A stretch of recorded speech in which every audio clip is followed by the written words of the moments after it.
মন কেমন করা একটা গান নিয়ে চলে আসলাম।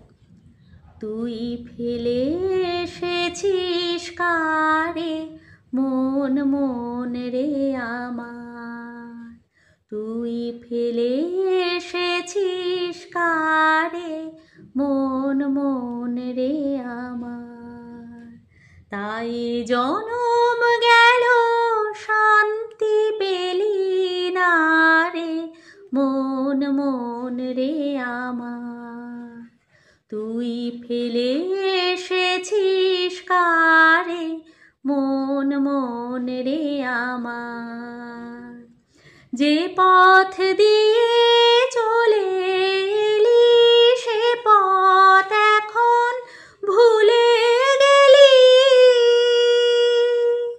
যে পথ দিয়ে চলে এলি। গুড মর্নিং, মোনার নতুন একটা ব্লগে তোমাদের সবাইকে ওয়েলকাম।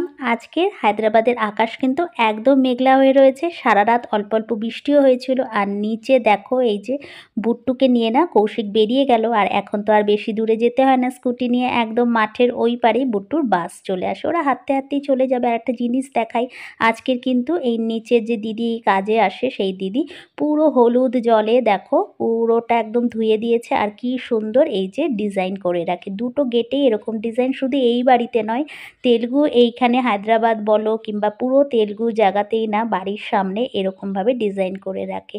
আজকের কৌশিককে একদম সিম্পল ওকে টিফিন দিয়ে দেবো, ডিমের ভুজিয়া, একদম পেঁয়াজ টমেটো একটুখানি ক্যাপসিকাম কুচি দিয়েছিলাম, লঙ্কা কুচি, নুন দিয়ে ভেজে এর মধ্যে না ডিমটা দিয়ে একটু নাড়িয়ে চাড়িয়ে ব্যাস সিম্পল একদম ইয়ামি ইয়ামি, একটু গোলমরিচ গুঁড়ো দিয়ে দিয়েছিলাম ওকে। আজকে এইটা দিয়ে দেবো। দুটো পরোটা বানিয়ে নিয়েছিলাম। আর তোমাদের একটা জিনিস দেখানো হয়নি, সেটা হচ্ছে কি তালের বড়া। আমি নেক্সট ব্লগে অবশ্যই আমি কিভাবে তালের বড়া করি সেটা তোমাদের দেখিয়ে দেবো। আজকে দেখো অনেকটা তালের বড়াও দিয়ে দিয়েছি, আর একটাতে দিয়ে দিলাম ভুজিয়া। ব্যাস ওর সিম্পল ওর টিফিন রেডি। আর এই টিফিনটা আমিও খেয়ে নেবো একটু পরে, আমি একটা জাস্ট পরোটা করে খেয়ে নেবো। আর জানো তো দুপুরবেলায় আজকে একটু ফুড ক্রেভিং হচ্ছিল, যেহেতু একটু ডায়েট করছি, তাই এই ডিমের একটা সিদ্ধ করে নিয়েছিলাম হাফ বয়েল, ওপর থেকে একটু বিট নুন গোলমরিচ গুঁড়ো, আর তারপরে দেখো ইয়ামি ইয়ামি গ্রিন টি। সত্যি সত্যি এটা ইয়ামি, কেন বলো তো, আগের দিন যে দেখিয়েছিলাম না, ওই সত্যি গ্রিন টিটা এত ভালো। আর এর মধ্যে না পুদিনা সব কিছু দেওয়া রয়েছে, আদা, খুব ভালো, একদম ইমিউনিটি সিস্টেম না একদম স্ট্রং করে দেবে। তো এটা খেলে কিন্তু অনেকটা আমার খিদেও মরে যায়, যেহেতু না আমার একটুখানি এই দুপুরবেলা ভাত খাওয়া হয়ে যাচ্ছিলো বলে পেটটা বেড়ে যাচ্ছিলো। বাট কি করবো, এই যে সন্ধ্যাবেলা কৌশিক হাজির হয়ে গেল অফিস থেকে আসার সময়, গরম গরম সিঙ্গারা, তার সাথে দুধ চা সস, এইভাবেই আমাকে না ব্যালেন্স করে চলতে হয়। আজকে সন্ধ্যাবেলায় কিন্তু রান্নার ঘরে আমি ঢুকে গেলাম, ওদিকে বুট্টুকে না কৌশিক হোমওয়ার্ক করাচ্ছে। আজকে বানাবো কি জানো, ইলিশ মাছের এই একটাই বড় পিস ছিল, মাঝখানের পিস, আর একটা লেস ছিল, তো লেসটা আমি খেয়ে নেবো আর মাঝেরটা কৌশিককে দিয়ে দেবো। আজকের করব বেগুন আনা ছিল, সেই বেগুন দিয়ে না একটুখানি বেগুন ইলিশ, তার জন্য দেখো নুন হলুদ মাখিয়ে আমি ইলিশ মাছটা রেখে দিয়েছিলাম, ভেজে তুলে রাখলাম। তারপর একটু সর্ষের তেলের মধ্যে কালো জিরে কাঁচা লঙ্কা ফোড়ন দিলাম। আর এই যে পেস্টটা, এটা জাস্ট জলের মধ্যে নুন হলুদ গুঁড়ো লঙ্কার গুঁড়ো অল্প একটু জিরে গুঁড়ো দিয়েছিলাম। বেগুনগুলো আমি আগের থেকে তেলে ভাজিনি, কেন জানি না এই সব রান্নায় না ভাজা বেগুন দিলেও যেরকম কাঁচা বেগুন দিলেও খুব একটা কিন্তু ডিফারেন্স হয় না। শুধু শুধু বেশি তেল আমি কেন খেতে যাব, তার জন্য বেগুন দিয়ে নাড়িয়ে চাড়িয়ে মশলাটার সাথে এরপরে একটু ভাজা ভাজা হয়ে গেলে আমি ওপর থেকে জল দিয়ে দিলাম। আর জল ভালো করে, জলের সাথে না আমি মাছটাও দিয়ে দিলাম। কেন বলো তো, এই বেগুন হতে তো বেশি টাইম লাগবে না, যদি আলু দিতাম তাহলে আমি লাস্টে মাছ দিতাম। ভাবলাম একবারই মাছ আর বেগুন একই সময় সুন্দরভাবে সেদ্ধ হয়ে যাবে, আর মাছটা যেহেতু ভাজাই আছে, তো আমার একদম বেগুন ইলিশ রেডি। আর সব শেষে না ইলিশ মাছের যে কোনো রান্নায় সর্ষের তেলটা ভীষণ যায় এই মাছটাতে ফ্লেভারে, তো লাস্টে না ওপর থেকে একটু সর্ষের তেলও ছড়িয়ে দিয়েছিলাম।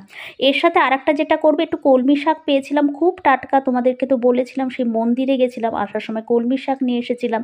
তো আমাদের দুজনের জন্য পুরোটা বানালে অনেকটা রয়ে যাবে, তাই জন্য ওটার হাফটাই আমি বানালাম, আর সেটাও কিন্তু বানাবো চিংড়ি মাছ দিয়ে।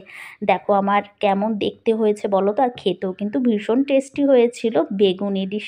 এরপরে দেখো আমি কিন্তু কলমি শাকটা পুরো সাদা তেলে রান্না করব। সাদা তেলের মধ্যে না বেশ খানিকটা পেঁয়াজ কুচি, রসুন কুচি আর কাঁচা লঙ্কা, ব্যাস আর কিচ্ছু এতে দেওয়ার দরকার নেই। নাড়িয়ে চাড়িয়ে এই যে রসুনের গন্ধে না এত ভালো লাগে, এইভাবেও তোমরা কলমি শাক করতে পারো। আর আমি কিন্তু মাঝখানে একটুখানি এই যে নুন হলুদ মাখিয়ে রেখে দিয়েছিলাম 4টে জাস্ট চিংড়ি, সেটা দিয়ে দিলাম। কেন জানি না শাকটাকে আমার না একটু চিংড়ি দিয়ে খেতে ভালো লাগে। আসলে বাড়িতে না চিংড়িটা একটু শাকে ইউজ করতো, আর আমারও সেই অভ্যাস হয়ে গেছে। বাট কলমি শাক কিন্তু নর্মাল পেঁয়াজ রসুন দিয়েও ভীষণ ভালো লাগে ভাজা ভাজা খেতে।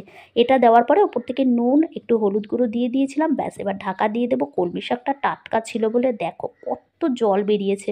তো এইভাবেই না একটু ঢাকা দিয়ে দিয়ে মোটামুটি যখন সিদ্ধ হয়েই যাবে, যেহেতু শাক বেশি টাইম তো লাগবে না, তখন আমি ঢাকাটা তুলে নাড়িয়ে চাড়িয়ে একদম ভাজা ভাজা করে নেবো। এটা ঝোল ঝোলও খেলে ভালোই লাগে, বাট একটু ভাজা ভাজা করেই নিলাম। একটু সুন্দর পোড়া পোড়া একটা না গন্ধ আসে, ওটা এত ভালো লাগে। ঠিক বাঁধাকপি রান্না করলে যেরকম থাকে না একটা বেশ মশলাটা পোড়া পোড়া, ওই জিনিসটা হয়ে যায় এইভাবে রান্না করলে। তো এইটা আর বেগুন ইলিশ দিয়েই আজকে রাতের ডিনার সারবো। তো এখানেই তোমাদের tata bye bye good night বলে দিই। সবাই ভীষণ ভীষণ ভীষণ ভালো থেকো, আর আমার ব্লগ ভালো লেগে থাকলে সাবস্ক্রাইব করে দিতে ভুলো না কিন্তু।